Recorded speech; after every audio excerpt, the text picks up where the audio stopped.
Hey everybody, it's Julie for EllenHudson.com. Welcome to Hello Monday.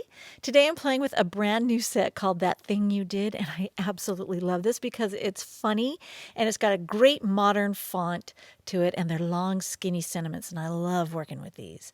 So one of the ideas I had, and I have more, but I haven't had a chance to execute all of them yet, was to take some scrap cardstock that I had in my bin and cut them into skinny strips. Now this top one is a pale gray and I cut that 1/2 inch wide by 4 1/4 inches long, and I'm just going to tack each of these. Now the other colored ones are 3/8 of an inch wide because those are going to accommodate some of the skinnier sentiments in this set, and the gray one is going to accommodate one of the larger sentiments in the set. But basically, I want to stamp all these words onto these strips of colored cardstock. So it occurred to me, I had an epiphany, right? Instead of doing these one at a time, tack them to a 1/4 sheet of copy paper and then get them all mounted at the same time. And then, girlfriend, you can ink them all at the same time and stamp them all at the same time. I was like, duh. But probably everybody else under the sun has thought of this but me. But go me. I gotta be proud that I actually thought to do it this way.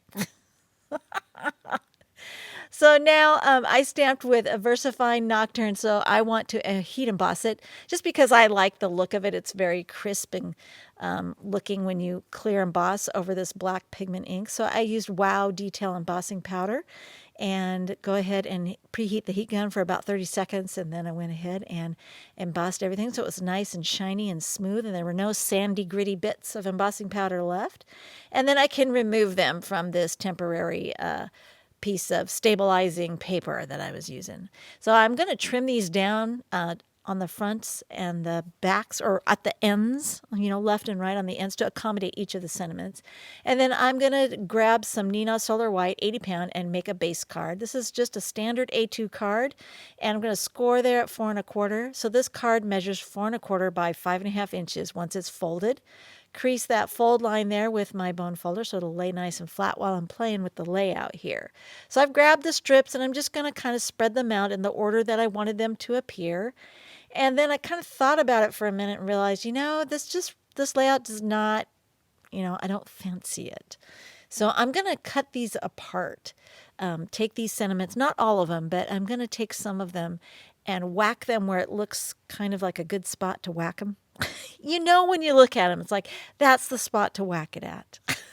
So I whacked them apart, and then I put some foam mounting tape on the back of each one of these pieces, and then I was happier with this kind of a layout. So now I'm just going to go ahead, leave them in place so I don't forget, what order I had them in, and I'm just going to go ahead and peel the liner papers off and get those mounted all the way up. And I like to start at the bottom there because then I can just work my way. For some reason, I have a tendency to work from the bottom and go all the way up to the top. So there we go. I can see how I've got it all spaced out and it looks pretty spiffy, but I did want to accent it with something. It seemed a little bit plain.